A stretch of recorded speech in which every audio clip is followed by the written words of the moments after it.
Shalom, selamat pagi semuanya. Saya tuh baru hari ini yang kedua kali datang ke sini. Datang pertama diajakin Pak Gito sudah langsung ditodong. Minggu depan kesaksian ya, waduh. Seminggu itu saya bergumul, ya Tuhan biarlah cawan ini lalu daripada aku. Tapi ya sudah, oke. Saya seperti tadi diperkenalkan, saya Yohanes Erwin. Umur saat ini kalau dalam tulisan Ibrani itu 24. Nah, tapi kalau di Latin jadi 42, Pak. Bacanya dari kiri ke kanan. Nah, saya bingung terus terang kalau disuruh kesaksian ambil satu peristiwa apa berkat Tuhan atau apa ya seperti mujizat apa segala macam tuh saya rasa hidup saya tuh flat aja, tapi justru itu doa saya sebenarnya, Tuhan jangan bikin hidup saya tuh kayak roller coaster gitu. Saya tuh nggak pengen mujizat, karena yang namanya mujizat tuh pasti diawali dengan adanya satu proses yang kadang-kala deg-degser atau kadang harus diambang kematian lah atau apalah, harus jatuh dulu baru ada mujizat baru diangkat Tuhan. Nah itu saya tuh ngeri kalau dalam hal itu. Nah jadi di kesempatan kali ini saya mungkin memperkenalkan diri saya aja, mungkin dari perjalanan hidup saya gitu. Nah sebelum saya menceritakan, saya kemarin ada beberapa hari yang lalu saya tuh scroll media sosial gitu ya, biasa kalau sebelum tidur biar cari ngantuk itu buka-buka Instagram, buka-buka TikTok begitu. Kebetulan saya ada satu yang muncul itu kayak semacam cuplikan khotbah dari, saya juga nggak tahu nama pendetanya siapa dalam bahasa Inggris, yang setelah saya dengarkan ini cukup memberkati saya dan saya akhirnya mungkin ini yang cocok saya bawa di kesempatan kali ini.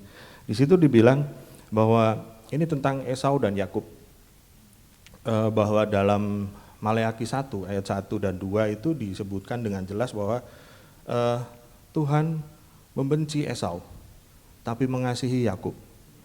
Jangan ditanya kenapa, karena saya juga nggak tahu ya, itu hak prerogatifnya Tuhan benar-benar. Tapi yang menjadi satu hal adalah walaupun Tuhan tidak menyukai atau dalam bahasa Indonesianya diterjemahkan sebagai membenci, tapi toh Tuhan itu tetap memberkati Esau sampai dia menjadi satu leader, satu bangsa yang besar juga, yaitu bangsa Edom. Nah, tapi nggak berhenti di situ, di cuplikan videonya itu. Yang menjadi pertanyaan, kalau dua-duanya diberkati, bagaimana kita bisa melihat bahwa Yakub yang diberkati, kemudian si Esau atau Edom itu yang tidak disukai. Kalau kita lihat dalam perjalanan, kalau dalam kitab suci, Allah membiarkan Esau menjadi Esau apa yang suka-suka dia, tapi Yakub melenceng sedikit dijewer, balikin lagi ke jalannya. Mau melenceng ke mana lagi, dibalikin lagi. Bahkan namanya pun dirubahkan dari Yakub yang identik dengan deceiver ya, penipu diubahkan menjadi Israel gitu. Nah, dari situ saya ambil satu pelajaran, satu rema, bahwa orang yang dikasih Tuhan tuh justru orang yang setiap harinya dalam kehidupannya itu dijewer, dihajar, dibentuk dan diproses. Nah dari situ saya merefleksikan ke kehidupan saya. Saya kelahiran Cirebon. Mungkin dari bapak-bapak di sini ada yang juga dari Cirebon. Oh iya. Oh dari Cirebon juga ya Pak ya. Oke. Iya.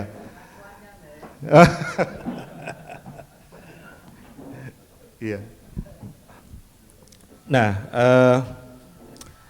saya dilahirkan di sebuah keluarga yang cukup besar. Mama saya tuh anak tertua dari totalnya 9 bersaudara. Dan yang pada akhirnya saya harus melewati proses setelah saya dilahirkan, usia 2 bulan, papa sama mama saya cerai. Gitu. Jadi sampai detik ini saya tidak tahu yang namanya sosok papa saya tuh orangnya kayak apa. Jadi sama sekali nggak ada kontak. Nah, sampai akhirnya mama saya harus kerja, menjadi orang tua ganda ya, sebagai mama juga, sebagai papa juga. Tapi kebetulan puji Tuhannya mama kembali ke rumah orang tuanya, dan di situ masih banyak adik-adiknya. Jadi saya tuh walaupun mama tinggalin saya kerja, itu tetap saya main sama Ii yang kebetulan waktu itu masih ada yang sekolah SMA gitu-gitu ya. Jadi saya nggak pernah merasa kesepian, dan karena mungkin saya nggak punya memori karena masih umur 2 bulan, itu saya nggak pernah ngerasa sedih atau kok aku beda ya, kok aku nggak punya papa, nggak ini sama sekali gitu loh. Nah, dari latar belakang saya itu sebenarnya untuk saya jadi orang brengsek tuh gampang banget. Untuk jadi orang gagal itu gampang sekali. Saya tinggal bergaul sama teman yang salah, jadilah. Mungkin narkoba, mungkin judi, mungkin kejahatan kriminal, mungkin nipu orang sana sini dan lain sebagainya. Tapi Tuhan baik sekali di kehidupan saya. Saya tidak pernah diizinkan untuk mengalami seperti itu. Saya percaya orang-orang yang dikirimkan untuk ketemu saya, termasuk hari ini saya ketemu bapak-bapak ini adalah dikirim Tuhan untuk memang ketemu saya gitu loh. Maksudnya apa detik ini saya nggak tahu. Tapi mungkin suatu ketika di kehidupan saya di beberapa tahun kemudian, mungkin saya akan tahu, oh alah, maksud dan gambaran Tuhan itu seperti ini. Nah, oke, saya lanjutkan.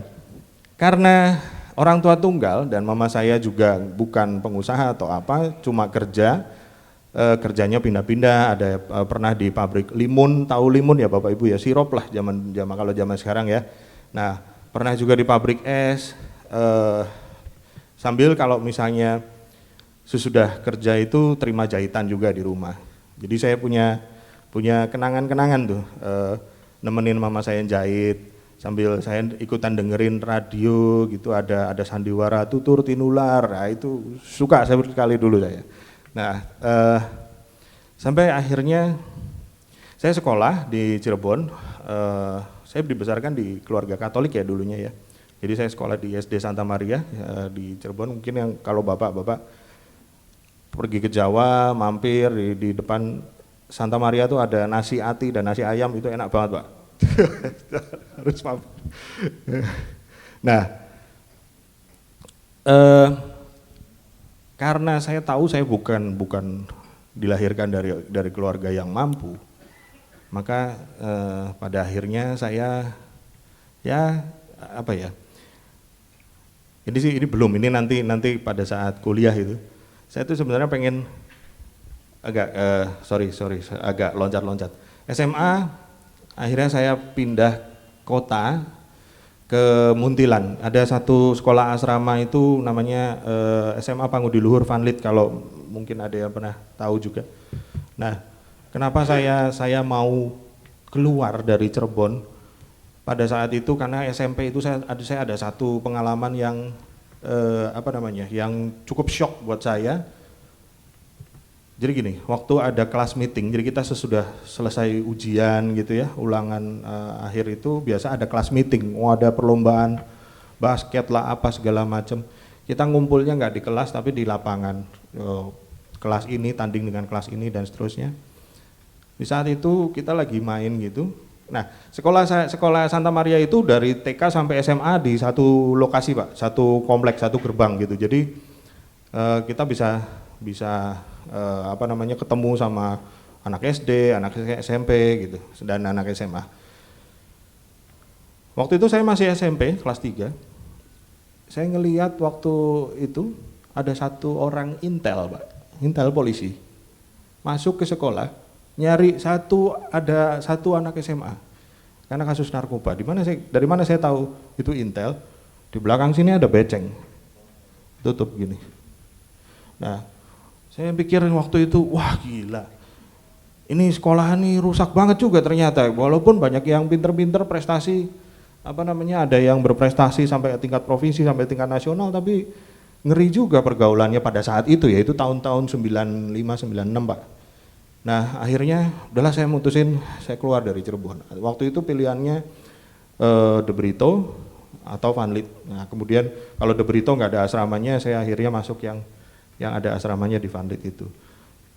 Waktu itu saya juga nggak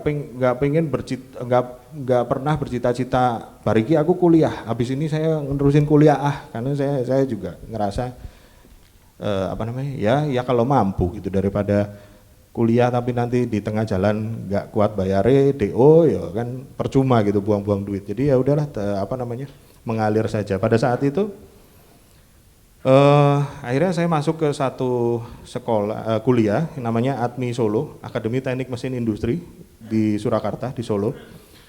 Itu sama sekali yang namanya teknik mesin itu saya nol. Mesin bubut itu apa bentuknya itu saya nggak tahu. Nanti di sana tuh belajar apa, di sekolahan itu belajar apa saya nggak tahu. Mau jadi apa juga saya nggak tahu. Satu hal yang menjadi ketertarikan saya di situ adalah sekolahnya cuma 3 tahun karena D3, itu satu. Yang kedua, nggak pakai skripsian.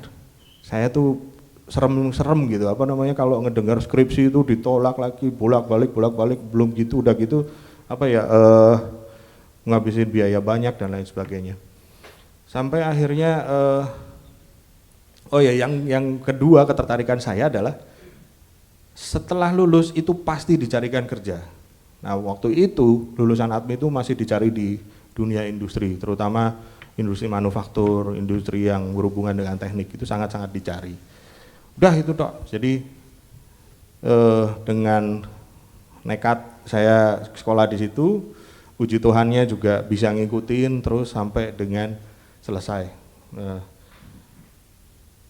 Satu hal lagi yang Tuhan buat saya baik itu adalah ketika di dunia kerja saya selalu dibawa naik oleh Tuhan dengan hal yang sangat-sangat simpel. Saya mintanya itu simpel, saya enggak doa yang berlutut sampai 1 jam nangis-nangis gitu, enggak.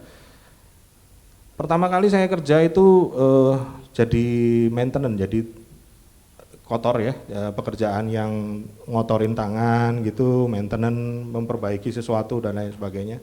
Saya cuma mikir gini, wah enak kali ya kalau kerja di belakang komputer gitu. Terus akhirnya Tuhan bawa saya, dapat satu kesempatan, saya akhirnya pindah ke pekerjaan lain, jadi tukang gambar. Ada satu program gambar teknik. Nah terus di situ saya juga ngelihat lagi teman-teman, kok yang si A itu bisa pulang cepet karena dia bisa menguasai gambar 3 dimensi. Saya cuma 2 dimensi tok ya bisanya. Nah, pada akhirnya saya juga berkata dalam hati, wah enak kali ya jadi kayak dia bisa punya kemampuan itu. Saya dikirim lagi oleh Tuhan satu orang kakak kelas saya dari ATMI, kebetulan di bidang di pekerjaan yang sama, di kantor yang sama dengan saya, dia mau jadi mentor saya, ngajarin saya pengolahan 3 dimensi dan lain-lain. Wah, luar biasa ya Pak Erwin ya. Tuhan sangat baik ya. Iya, seperti betul. itu. Ini waktunya udah habis kayaknya. Udah habis ya. Waktunya.